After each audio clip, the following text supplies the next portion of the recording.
Welcome to Scriptural Snapshots, brought to you by Living Faith Ministries in Kaiser, West Virginia, where we bring the living Word of God into your life. I'm Pastor Gordon Brubaker.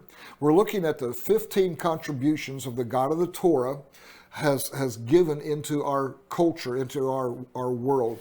And these come from Dennis Prager's The Rational Bible. This is out of the commentary on Exodus. And he talks about the God of the Torah and the 15 contributions that the God of the Torah has made. And these are awesome when you think about it, about what God has done. You know, we talk about this, but so many Christians, they don't even grasp this. And particularly today, we are in a faith crisis of where even a lot of Christians don't really believe in the God of the Torah anymore. They just believe in whatever they choose to believe. But the God of the Torah has literally changed the world. And this is the number 9. We're going to continue on his 9th of 15 contributions that he lists. And it says, the God introduced by the Torah began the long journey to belief in human equality, solely as a result of the Torah statement that each of us is created in God's image. That is an awesome thing to think that every human being is created in the image of God. Now, if you don't believe in God, guess what? You don't believe that. You don't accept that. You may say that, but you don't really believe it. If you believed it, if you believed it, you wouldn't accept abortion. Because every person is created in the divine image. If you believe that, then every baby that you abort, you are aborting an image of God. I don't think God would be in favor of that. You make your own decision, but remember, you are answerable not to me. You're answerable to God to kill someone born in his likeness on purpose, without a trial, without any sense of guilt or anything like that. I got issues with it. So let's look at this. Human equality. Slavery, this is what Dennis Prager said.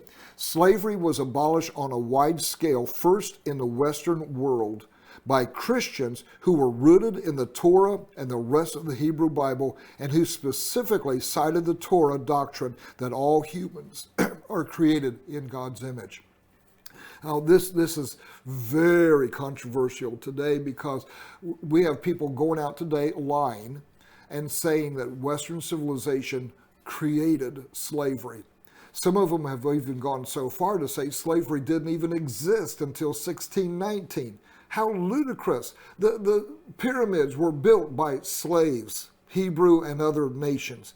We have slavery in every nation in the world. We have slavery in Africa when they sold their brothers and sisters of other tribes to slave traders to bring over to South America and over to the Caribbean and into the United States. They were sold by their own kind. Hello? It's like but it was in Western thought that they got rid of slavery.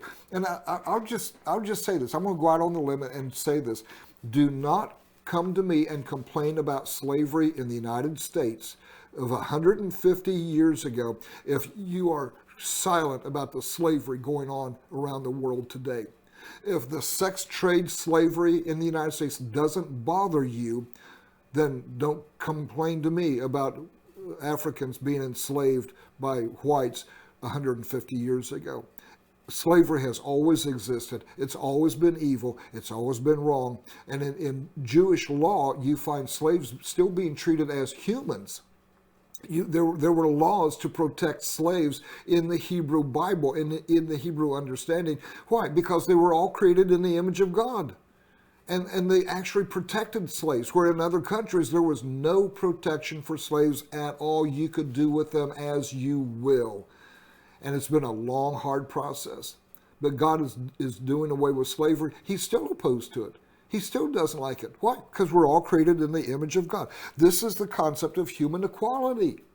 And it comes from biblical mindset. Not Western mindset, biblical concept. This is what has set people free around the world. This is why people come to the Bible and they read the Bible and say, well, if this is true and I'm created in the image of God, then I am free. And you're free whether you're being held in captivity or not. Why? Because he whom the Son sets free is free indeed. You're free in Jesus Christ. He gives us the first liberty, and mankind is just catching up to him, that we recognize that we are free by the power of God and by the will of our Creator God. I'm Pastor Gordon Brubaker. God bless you.